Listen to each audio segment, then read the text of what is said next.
Okay. Our speaker tonight is Dr. Robert Tykot. He's professor of anthropology at the University of South Florida in Tampa. Rob received a BS in archaeology and chemistry and an MA in classical archaeology from Tufts University and an MA and Ph.D. in anthropology from Harvard. His research emphasizes the scientific analysis of archaeological materials, especially elemental and isotopic studies, and the purpose is to investigate trade, technology, dietary patterns throughout the world. He's done work in Algeria, Argentina, Belize, Bolivia, Chile, China, Cyprus. Oh, these are all in alphabetical order. Ecuador, Egypt, France, Greece, Guatemala, India, Italy, Malaysia, Mexico, Peru, Romania, Tunisia, Turkey, South Florida, Sweden, and the United States. He's the author or co-author of more than 100 books and articles and other scholarly publications. And he's a board member or reviewer on a variety of scientific journals and grant agencies. And an active member in more than a dozen national and international societies and organizations. Including CGC, yes. And yes, the most important one. And so he's going to talk to us tonight about the use of specialized technology to analyze things like ceramic, stone, bone, metal, which is obviously his expertise. And so with that, I give you Rob Tykot. Thank you. Okay, lights please, Phyllis. Okay, I assume that's all focused for everybody there, and I think I'm going to turn this off. Is that okay? You're not videoing me, you're videoing the screen, but you can hear me talk, right? Okay. First thing, let me just say a little bit about modern archaeology. I'm sure that you realize that we don't just go and dig things up and if it's very nice, put it on the shelf in a museum. We want to ask questions. Who made it? How did they make it? What kind of specific technology was used? What kind of socioeconomic system did that particular culture have to take care of the labor and specialization and other things involved in everything from acquiring the raw materials to producing them, to using them, trading them, and so on. And so I'm sure that you're aware that these days we do all kinds of analyses on artifact material, whether it's bone material and testing the DNA, to doing different kinds of chemical analyses to identify what materials are made of or where they come from. And so what I'm going to focus on today is specifically using a new kind of instrumentation. The principle of this that is doing X-ray fluorescence, there's nothing new about that, but just like with other kinds of technology, from cell phones to all kinds of things, stuff has become a lot smaller, making things portable, making things that might be non-destructive to artifact materials. So working on valuable artifacts in museum collections and just getting the permission to do these studies is a whole lot easier these days if you can be non-destructive. And one of the common methods used for determining elemental composition of materials that's been used for quite a long time is neutron activation analysis. And I'm just showing an example here, one that I have visited in Missouri. You're not allowed to take pictures inside. It's a nuclear reactor. They've put up all kinds of concrete fences and things, especially since 2001. But clearly, this is an expensive technology. It's certainly not portable, and it's also destructive to whatever kind of sample you go and put in to the nuclear reactor. It is excellent in terms of the results that come out, but it obviously has serious limitations. A much more recent production are laser ablation inductively coupled plasma mass spectrometers, or ICP instruments, where the sample gets zapped just with a laser. So it's only being slightly destructive as long as you can put the sample inside the chamber that the laser will go and strike on the sample. So it's not like you can go and put a whole pottery vessel in there. You can go and put a small-sized potsherd. So there's obviously limitations with that as well. X-ray instruments have been around for quite a long time, going back, I think, to the 1920s or 1930s, but not with the same kind of computer operation that we have today.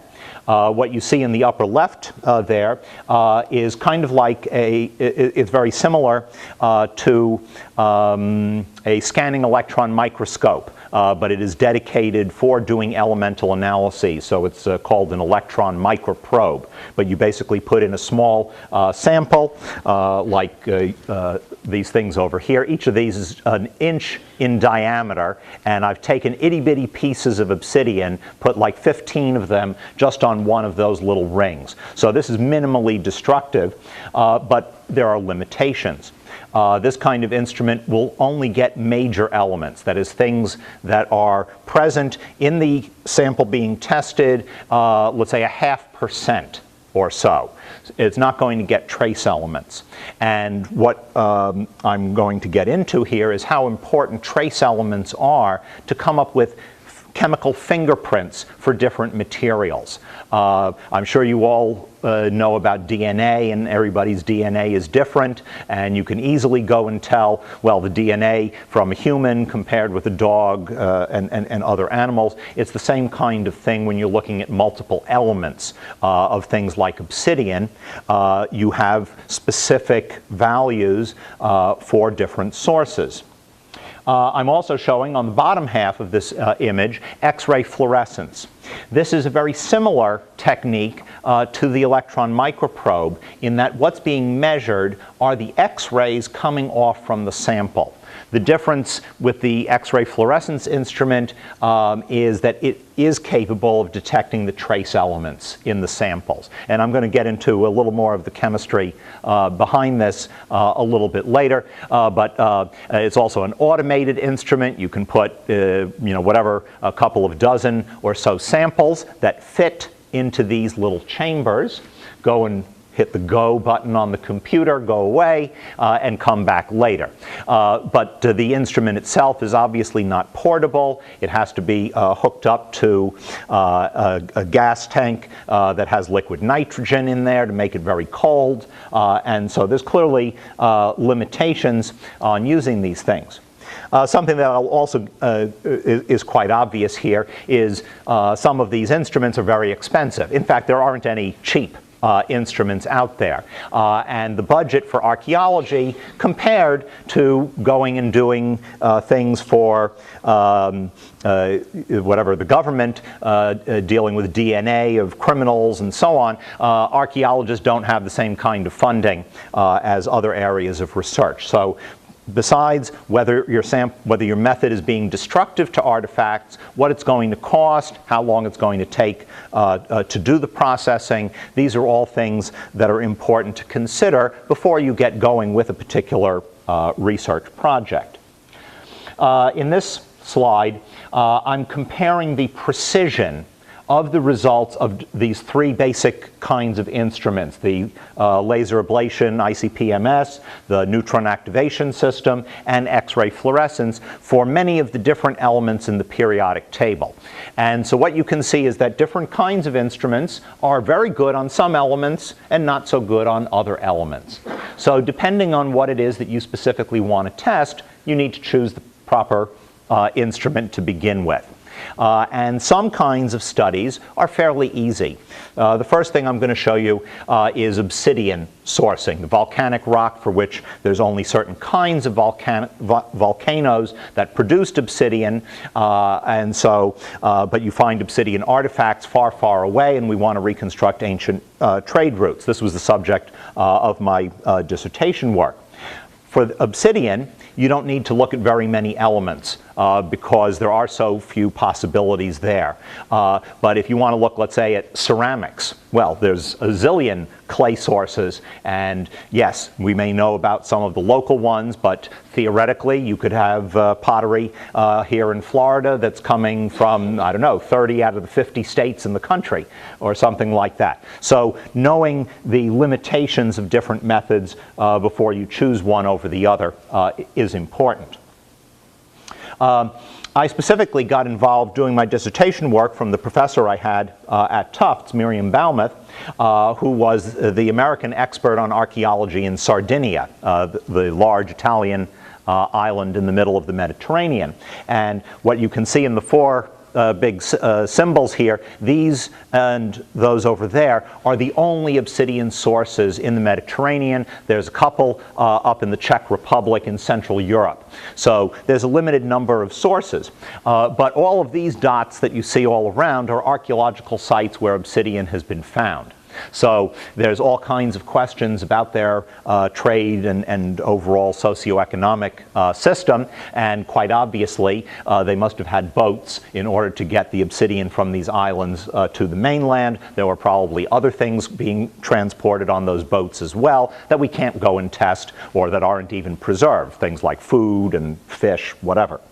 Well, what I specifically did was go and do a geological survey first of the obsidian geological sources on Sardinia, and then I went and analyzed also a bunch of artifacts from archaeological sites there, and this is just showing some of these Stone Age or Neolithic time period blades and arrowheads and various other kinds of things. We want to know where they come from. And what I found was in what's called the Monte Archi volcanic complex. It's not like, oh, the volcano erupted just for one day and there's only one spot where you have obsidian that was produced from the lava, but in fact there's like an outcrop over here and in many other places where I was able to find these pieces of obsidian. And it turns out that you can distinguish chemically between each of these different outcrops. And this, we ask, well, why is this important? Did it really matter? The people in mainland Italy, well, they're just getting obsidian. Do they care where on Monte Archi was it coming from? Well, in the case of stone tools, there's differences in the physical properties. How sharp, how brittle is the material to make the kind of stone tool you want? How big is the raw sample? Are you only making small little blades and things like that? Are you planning to make something like a Clovis point? And so on. Anyway, there's definitely differences between these different sources. Some of them are simply visually different in terms of the transparency of obsidian. It's so glassy, in some cases it doesn't have enough crystalline material inside to block the light. So the piece on the far left here, you can see the light coming through, whereas on some of these others, they're not only not transparent, but they're less shiny as well. Some may have little phenocrysts in them and other properties, but generally speaking, you can't just go and visually tell one obsidian source from another.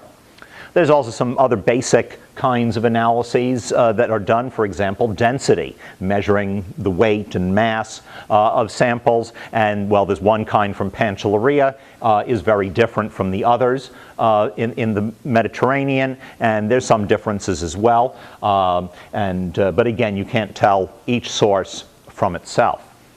And this was the main focus of my dissertation work, looking at a large number of artifacts recently excavated from the Filiestru cave site in northern Sardinia from 4 different cultural time periods, from the Cardial impressed ware to the Ozieri. This is basically spanning from about 6000 to 3000 BC.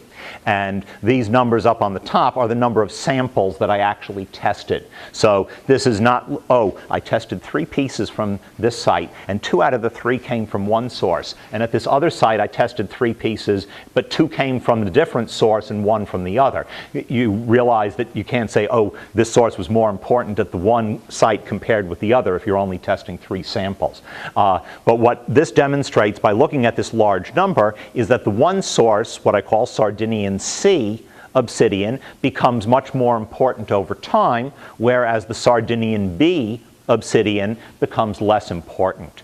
And previously, people had only said, well, they're using Sardinian obsidian as opposed to Lipari or from one of these other sources. And I followed this up with a detailed formal excavation of an obsidian workshop that we discovered on Monte Archi to understand more about the overall chaîne opératoire, operational sequence. That is, what I had determined was, well, we can test the artifacts and determine where it came from. But there's obviously a whole lot of variables in between. Who's doing the acquisition, that is collecting the raw material, who's doing the production of cores and then formal tools, who's involved in trading or selling it, what's it being used for, and so on. And we thought by doing this survey and excavation there, we could learn more about it. It turned our basic interpretation based on the intense quantity of debitage in concentrated places, but overall spread over more than a square mile in size, that this was a major production workshop. That is, people were not just coming from different parts of Sardinia going to Monte Archi and picking up raw material and bringing it back with them. In fact, it was local people who were doing the primary collection and production of the cores and blank kinds of tools, and those were then getting traded and going over much greater distances. And at the time, I was using laser ablation, ICP-MS, to do chemical analyses on these different sources. And this is just a basic graph of 4 different elements: smyrnium, strontium, iron, and cesium. Cesium, I think that's CS, not CE. It's been a long time since I took the chemistry class. In any case, a basic graph showing that, oh yes, we can clearly distinguish between this group and this group and this group and this group, and assign artifacts to the geological sources that they came from. And again, doing this work on obsidian is fairly easy if you have a good geological database, you know how to use the instrumentation, and so on. And well, I've been doing this work on obsidian now for more than 25 years, and I've analyzed now archaeological collections from all of these sites labeled in red in Sardinia, in Corsica, the mainland, and what I'm really working on now is expanding this into Sicily and southern Italy, and I think there's some other whatever sites. I always have to be updating this map. But so overall, we have a pretty good set of data now for understanding the overall trade and exchange system of Sardinian obsidian. I've also expanded this work to the other island sources and the same kind of geological surveys that I had done on Monte Archi, I've now done for the sources on Palmarola, Lipari, and Pantelleria. Palmarola is a tiny little island. It's less than a mile in length, but I found out that it also has multiple obsidian sources, one group up here and actually 2 separate groups down here. Nobody ever lived on Palmarola, so right away the acquisition process would have been very different. People out maybe fishing or whatever in boats go and they dock for a little while, pick up some obsidian, and end up going back home. That's kind of just a basic interpretation of things, but one that we have to always consider before we make real conclusions. And what I found was doing a more complex kind of multivariate statistics that we can distinguish those 3 sources on Palmarola. Okay. And on Lipari, this is a much more complex place that has been inhabited going back into the Stone Age. It's a nice place to visit if you ever go to Sicily or southern Italy. I brought the students from my excavation there for a weekend. They really liked it. It's very complex and historically active volcanic activity there. I'm sure you all know about like Mount Etna in not mainland Sicily, but whatever, in Sicily proper, and Stromboli, which is another island not far from Lipari where you can see the stuff coming out all the time. Anyway, the last time there was volcanic activity in Lipari was, I guess, just about 1,000 years ago. But what happened in that case is it produced a whole lot more historic obsidian that wouldn't have been available to the ancient people there. And it also covered over much of the prehistoric sites. And so we had to do a much more detailed survey collecting samples all around the island. And yes, we did get some off the beach and out in the water because the water level has risen over the last several thousand years. And lo and behold, we were able to distinguish between 3 different groups of the prehistoric obsidian, and I'm not even showing here that the later historic stuff can also be distinguished as well. So if anybody was, I don't know, selling something, claiming, some in a jewelry shop or whatever, and claiming that, oh yes, this was an ancient core or something like that, well, we could go and test it and see whether that was potentially true or not. Okay, let me get into a little more detail here on the chemistry behind this, and I'm sure it's been a long time since all of us have taken chemistry classes.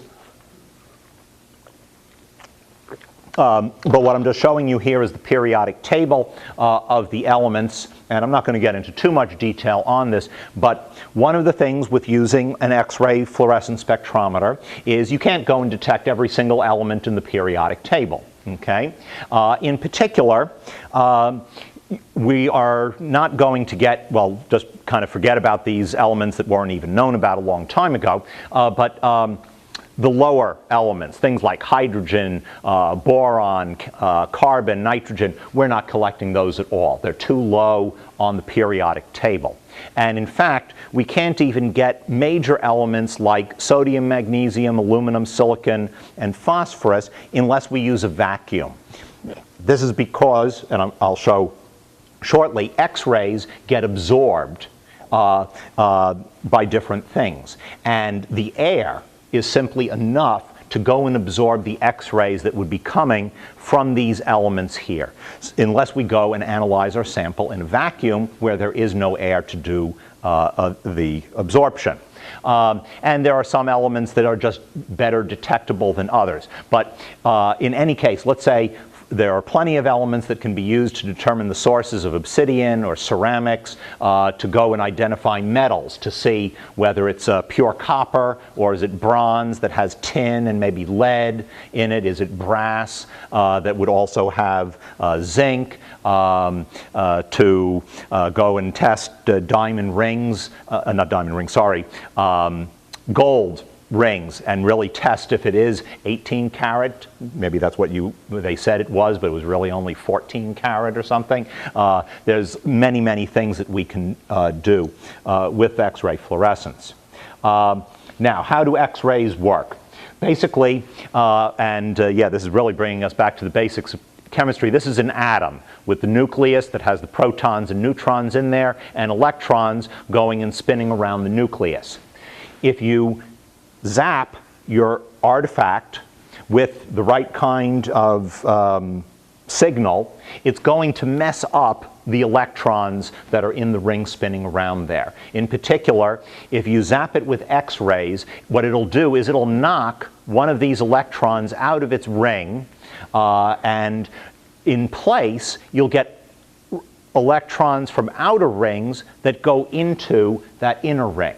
And all of this uses energy, and each electron has its own specific amount of energy that's involved in this. So it's basically the movement of electrons within the atom that we use to fingerprint the different sources. It not only varies per material, we're talking about it varies per element in your material. So what we are doing is measuring with the X-ray fluorescence spectrometer the energy which is coming out in terms of its specific, what's the right word here, strength and other variables. The beams, basically the voltage and the current, okay? This explains, is just a little simpler thing to show here, in particular that you're getting more than one output from every element, because other than hydrogen, there's more than one electron that is going around. And so when your sample gets hit with these X-rays, more than one of those electrons ends up moving from one layer to another. And so we talk about the K lines in this innermost ring. And there's 2 electrons that are in there, which are called the K alpha and the K beta. You get into the next, the L ring, and now you've got a bunch of others, and so you can be getting L lines and M lines if your element has that many rings in it. Anyway, the bottom line from the archaeological perspective is, what does it tell us? How reliable are the results? We spend our time and money doing these kinds of studies. But it is important that you know what kind of instrument, what kind of elements to specifically be looking at to address whatever questions you have. Well, starting, I guess, maybe in the mid to late 90s, has been just major development of smaller instrumentation. As I've mentioned, I'm sure you all know how cell phones have changed in size over time to televisions that, you don't need the big fat thing, but you can have, flat screens, the size of your computer and what it's capable of doing. And the same kind of thing is true with all of the electronics behind the X-ray fluorescence spectrometer. That is, yes, you need to have something that produces the X-rays, and that can only be so small. But all of the other parts are much, much smaller. And so starting a couple of years ago, I decided, okay, I just need to have one of these toys, right? And Christmas was coming. Well, what I can tell you is at USF, we have a laser ablation instrument. No, we do not have the nuclear reactor there, but we had no X-ray fluorescence instrument of any kind, and the advantage of it being non-destructive to artifacts was a very big plus. And so what I had been doing for all of my research was I was sending my samples someplace else. And while the job that my colleagues and so on have done has been just great, being able to do it myself saves a lot of time and money, and I can also do experimental work and not just on specific projects that I need to have results in the short term. So I checked out 3 different kinds of these portable X-ray fluorescence spectrometers. This one, it's not a handheld, sits on a table like this. You could go and put it, it weighed just under 40 pounds. So you might have been able to, not might, but you could definitely go and put it in your checked luggage on an airplane or something like that, and easily in the trunk of your car. But now the other thing is that there are now these handheld, just like the one that I have sitting on the table in front of me here, and what I also found was there's a big difference, regardless of whether it's one of these, let's say, desktop kinds or others, is in the precision of the instrument. That is, the principle of how they work, producing the X-rays and all that is the same, but if you really wanted to get precise results, especially on trace elements and things, I found that this one was better than the others, and they were roughly all the same price, so I went with this one instead. And what you're seeing here is the X-ray fluorescence spectrometer itself. Attached on the side is a little PDA. I forget even what PDA stands for, but one of these little, what does PDA stand for? Personal data assistant. Right, whatever, a little handheld computer thing, and you can go and poke on the individual letters in the alphabet if you really want to be typing away on it. Anyway, the whole thing runs on batteries. So right away, this means not only can I bring it with me on an airplane or any other place that I can easily carry it, but I can walk around in the field in the middle of some archaeological site and go and do tests right on the spot to see, oh yes, this is very important, keep on digging in this square or whatever. Or this is my kind of wish, is to go into Lascaux Cave in France and go and analyze what the cave paintings are made of. things like that can be done. What I typically do when I'm not out in the middle of nowhere, well, I don't run it off the battery. I go and I plug it into the wall so I don't have to be remembering to do the recharging, and I go and I hook it up to my laptop or regular computer so it's a little bigger screen for me to be looking at and typing away compared with the PDA. But it has so many options in how it's used. It will also mount on a tripod, so depending on how long you're doing the analysis for, you don't have to be holding it in your hand and, you know, okay, 288, 289 seconds, 209, you know, like that. You can just go and put it on the tripod, wheel it up against those cave paintings or something in a museum display case or so on. And as I have here, what's nice and portable is a way that it'll just sit on the table and do samples there as well. Okay, I guess here's some of the details, a little more zoomed in picture. Again, it's non-destructive. The real invention here is the artifacts that we're testing, they don't go inside the instrument at all. They sit on top. Now, if you're thinking, do you have to go then and be in a room where all the air disappears and you need to have a gas tank hooked up to your mouth to do the analysis? No. What the invention is that the inside of the chamber is hooked up to the vacuum. And if you put your sample right on the surface, there's no air in between your sample and the window on top of the instrument. And that just makes it totally unique compared to the others out there, and that you can be non-destructive on an artifact of any size whatsoever. Some of just the details here, depending on which particular elements in the periodic table that we're looking for. We use different kinds of filters and change the settings for how we're going to do this, the length of time that we're going to do the analysis for, and don't need to get into that. And so in the last couple of years now, I've done quite a large number of projects, some in museums, some in the field, some in my lab, and so on, and on a whole range of different archaeological materials. The vast majority of what I've done so far has been on obsidian, because that's the main reason that I got it, but I've also done quite a bit now on metals and have done some small-scale projects on ceramics, bone, soil, and so on. Just lots of possibilities. Well, let me get into a little bit of just one of these obsidian projects that I've worked on. Also on the island of Sardinia, and again, already know about the different obsidian sources that exist there in Monte Archi.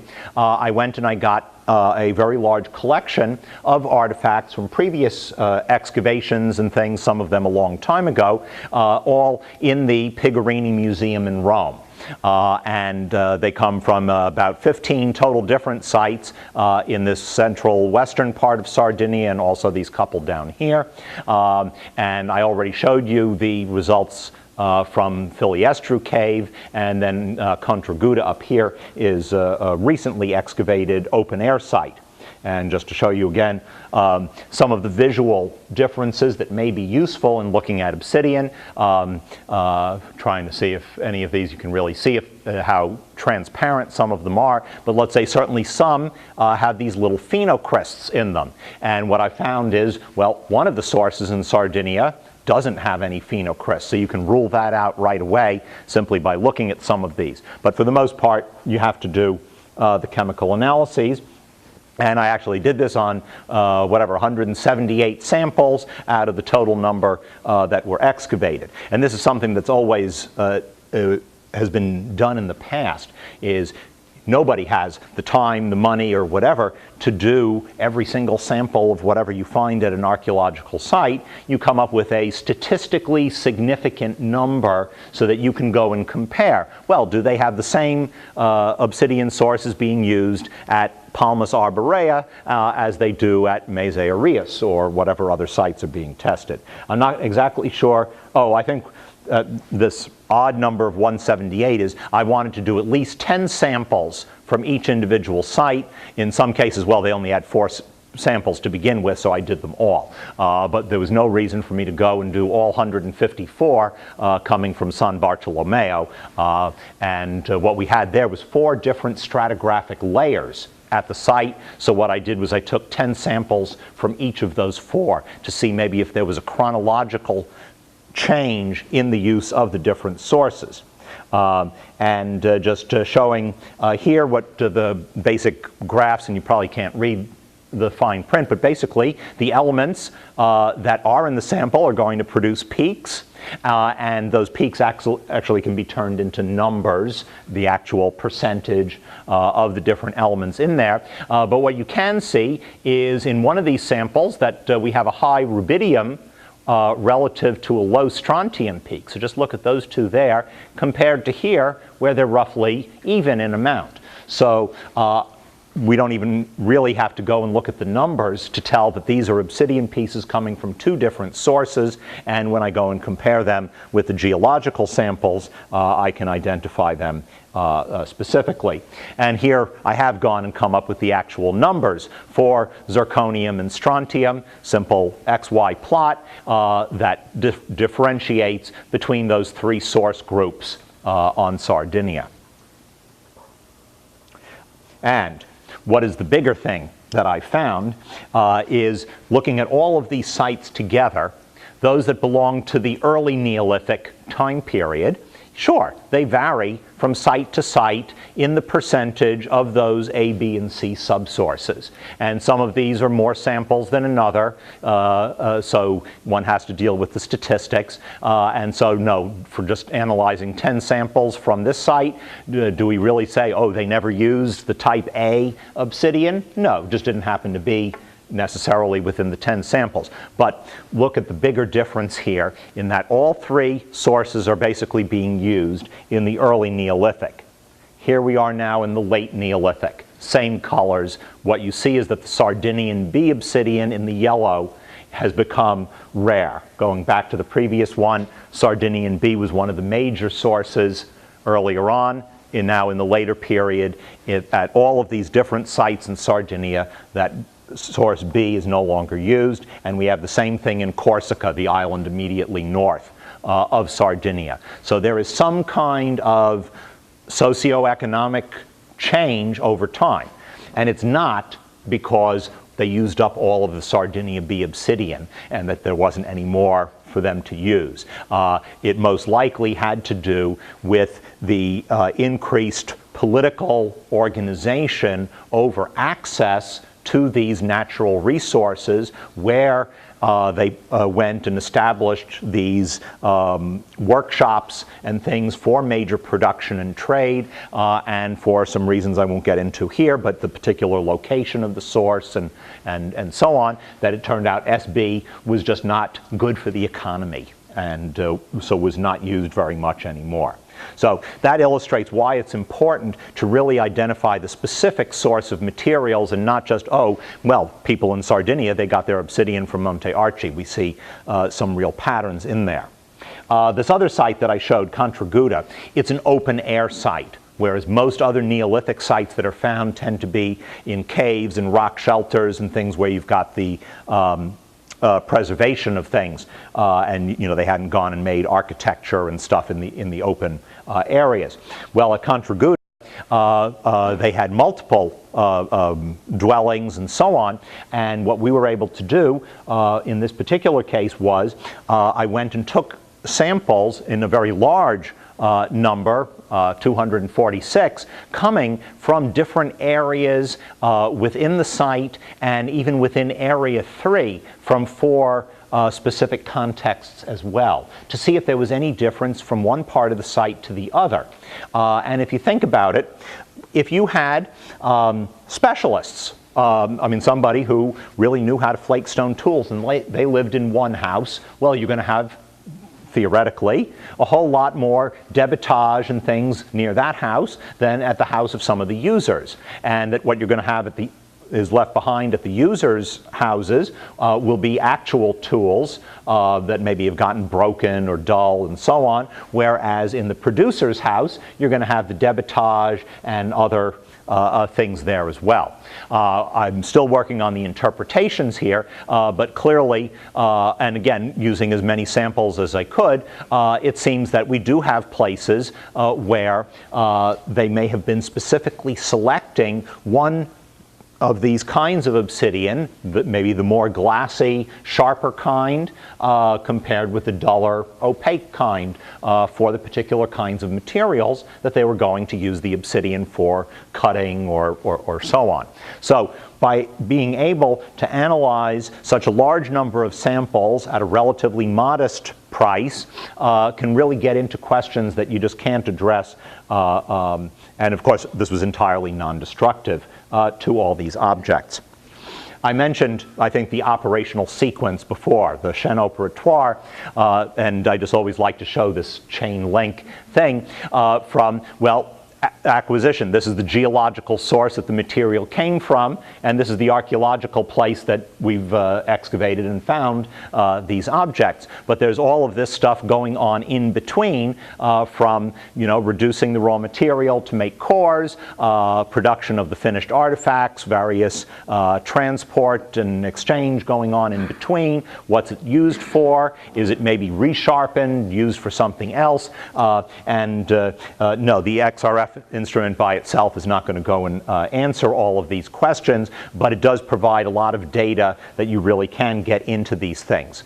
And we can go a whole lot further than simply saying, oh, we have pieces of obsidian here in southern France that chemically in northeastern Spain and southern France that come from Sardinia. Well, we're not claiming that, oh, they went in a boat in a perfectly straight line to get to Sardinia to pick up obsidian or anything like that. But I can tell you these straight lines here are based on a lot of previous tests where they've tested 1, 2, 3 pieces, and we really couldn't address that before. Based on the actual patterns that I found from looking at a lot of these sites in here, really implies that this was not highly organized kinds of trade, but what we call down the line, in which people living closer to the source produce the materials, they trade it with their neighbors, the neighbors trade it with their neighbors, and so on, and so that you basically end up with far less in terms of quantity the further away you are from the source origins. Anyway, this is just one of the major kinds of work I've been doing on obsidian. But you can read this while I'm taking a drink here, but I'll move on to some other examples now.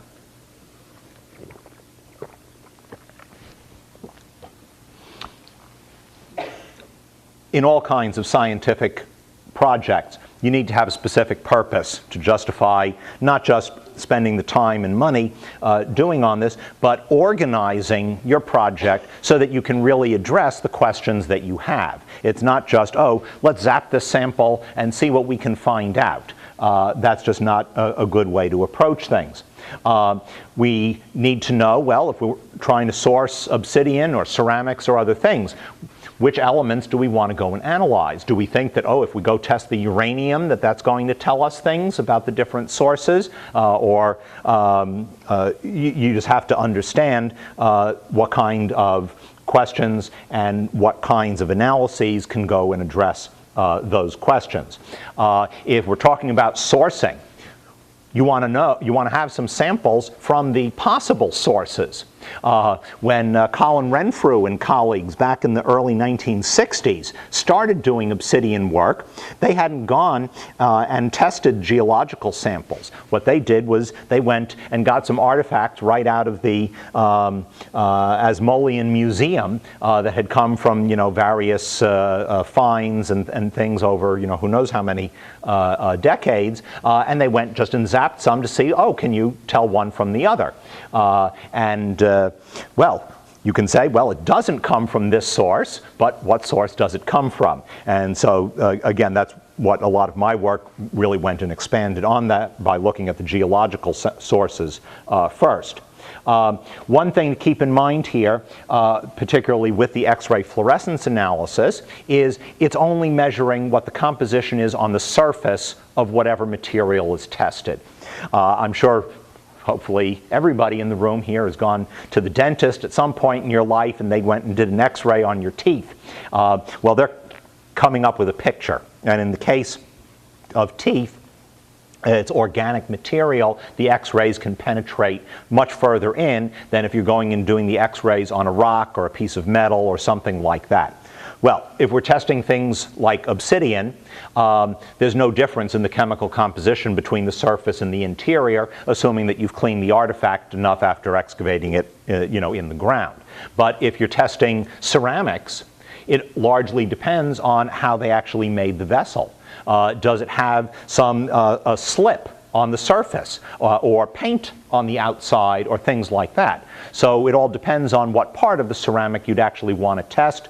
One thing that could be done is if you go and not test the surface of the ceramic, but you go and test the edge. That is, if this is not a complete vessel, but it's a potsherd that has a broken edge, go and clean off the side, and now you can basically get all of the common area and not just the surface. Again, it depends on what you're asking. In some cases, maybe what you want to know is, well, what kind of paint or things did they put on the surface of the ceramics, or artwork of things in whatever, Lascaux Cave or elsewhere. Metals. We can go and test here in the United States, for example, to see whether the Native Americans were using what's called native copper, that is pure copper that is naturally produced. A lot of it up in Michigan area, but in many other parts of the United States as well. And the reason we can do that is because that naturally formed copper, it is so pure copper. Whereas smelted copper still has some of the non-copper components that are in the copper ore. Even in today's world, we can go and test, smelt, and tell the difference between smelted copper and native copper. And I've done one very small-scale study on some copper artifacts found here in Florida. I think I've got a picture in here somewhere to see, well, the site might have been post-contact, and they wanted to know, was this something that had been produced pre-contact and therefore be pure copper, or was it something done by Europeans in which it would have had other kinds of elements and things in there. I mentioned already that you can go and test jewelry or any other kind of metal objects to see what they intentionally mix together to make their different kinds of alloys. In Europe and other parts of the world where they had copper and so-called bronze tools. Bronze means adding tin to the copper. It makes for a much harder material, much stronger material for using for weapons and other kinds of tools. So we can go and test to see whether, for example, they had a recipe and that they were always putting in the same amount of tin to go with the copper. Or was it, oh yeah, we've got some tin, let's put it in and see how it works out. Again, depends on what kinds of questions you're asking. Soils. My colleague Christian Wells at USF does all kinds of soil analysis looking at the elemental composition of the soils that are simply collected from residential and other archaeological sites. If you think about it, let's say one of the things that can be tested is agricultural areas. Are they using some kind of fertilizer or not? Any kind of fertilizer has stuff in it which is not in the natural dirt. So you can go and test to see whether they were using fertilizers. This is something that is widely done today by chemists and stuff out there, is go and test the dirt and things near our roads, what kind of contamination is coming out of various buildings and so on. But very useful for archaeological purposes as well. You can tell the difference inside dwellings, ancient dwellings that have dirt floors. That is, think of in the bedroom compared with the kitchen. What kind of trash and residues would have gone into the soil? Well, this can be tested chemically to see and therefore identify what was going on inside these buildings. We can also directly test human bones, not to see, oh yes, everybody's bone is made out of carbon and nitrogen and oxygen and so on, but some of the trace elements in your bones basically come from what you eat, and if you eat a lot of seafood, you end up with different amounts of strontium in there compared with terrestrial food. And so we have lots of questions to ask about ancient people. How important were, whether it's agricultural products from the mainland, even if they lived, by the coast, so we're working on these kinds of projects as well. One thing I didn't mention before about the samples, you probably have gotten the idea that, well, what we do is we take our artifact and put it on the instrument here. That's how it's being non-destructive. But we don't have to do it that way. For ceramics, as an example, we can do it the way most ceramic studies are done, and that is you go and you get powder, turn your potsherd into powder, mix it all up so that way it really is homogenized, and go and analyze that powder instead. You can be minimally destructive, let's say, to one of these nice intact ceramic vessels, go and just drill something on the bottom that nobody's ever going to see, get that powder and analyze it. In fact, we can also do liquid samples. So we can go and test the water coming out of your sink to see whether it has too much lead in it. These days it's not likely to have very much lead in the water, but maybe the amount of calcium, or especially if you have your own well or something like that. Very easy to go and do these kinds of analyses. So obviously it's not just for archaeological purposes. Well, let me zip through some examples, some more examples here, some of which we've really learned something already, others are really just in progress. And I've had some colleagues who found some nice greenstone objects at some sites over in the Miami area, Florida, and just happened to be there, and he realized that, oh, I don't have a geological database to go and compare these with, but what he immediately wanted to know was, are both of these coming from the same source or not? And hard for you to see here, but I've laid the two graphs over each other, and they're quite different from each other. And we haven't gotten any further than that and see what other kinds of studies have been done on greenstones in, let's say, the southeast of the U.S. This is a piece found at the Blueberry site here in central Florida, a piece of, just looking at it, you can tell it's copper, and the question was whether or not it was smelted or natural copper, and the simple answer was it ended up being pure copper.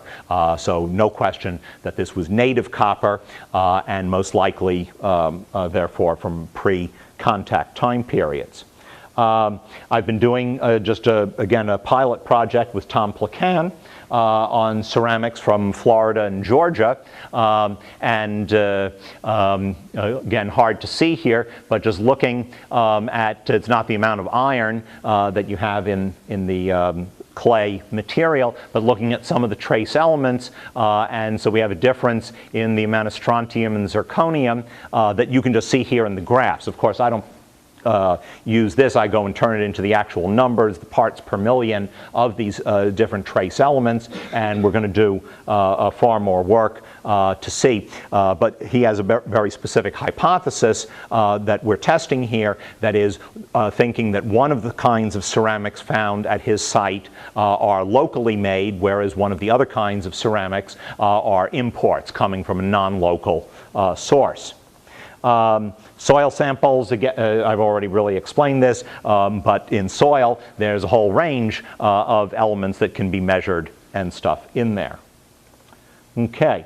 The Tampa Museum, I'm sure many of you have been in there and seen the Greek and Roman period stuff before they went and closed earlier this year, late last year, I forget already. I went in there and I basically tested almost every single metal object that they had on display. Obviously they took the things out of the display case. You can't go and use this through the glass. You'd be analyzing what the glass is made of. And in many cases, just put the artifact right on top, had somebody else hold it in certain cases. I think these were coins on the wall where they were glued or otherwise mounted. Didn't need to go and take them off. I went and I just held the XRF instrument up to the samples while they were there. This is very useful for certain kinds of things that just, one, there's no way they would have allowed me to be destructive, that is, take pieces from some of these metal objects and analyze them elsewhere. But simply the complexity, this is something that you can see, it's made of multiple pieces of metal. And you couldn't go and just take one off and test itself. So there's no way you could have gone and put this inside any of the other analytical instruments that exist. But oh yes, I was able to position it, so I went and was able to test this particular ring. And then I could go and test the other pieces to see, well, did all of these, were they made in the same way, or did they just go and pick up random pieces of copper material that they had and put them together? Metal, of course, is always reusable. So you may end up in your household over time, or they might have, metals coming from different places with different compositions, and oh yes, your knife gets dull. Well, you don't throw it away. You go and hammer it and reshape it and so on. Anyway, just showing a variety of the different kinds of metal objects that can be tested here. Having corrosion on the surface doesn't really matter, because what corrosion has done is it's added oxygen in there. It hasn't gone and removed the copper and the other elements that might be in there as well. So precise instrument, but it's not inexpensive. It costs more than my BMW. You do need to know about the safety issues dealing with X-rays. You know, when you go to the dentist, again, how they go and put the lead sheets and stuff over the rest of your body and they run off into another room and these kinds of things. Well, using these kinds of instruments, you have to be careful as well. And again, you need to have a particular project in mind that you plan to do. So I'm going to go and show you now how to actually analyze some samples here and answer questions at the same time. Anybody who has some projects or talk to colleagues and say, well, you know, you really want to find out where your things come from, well, they can be tested. So thank you very much.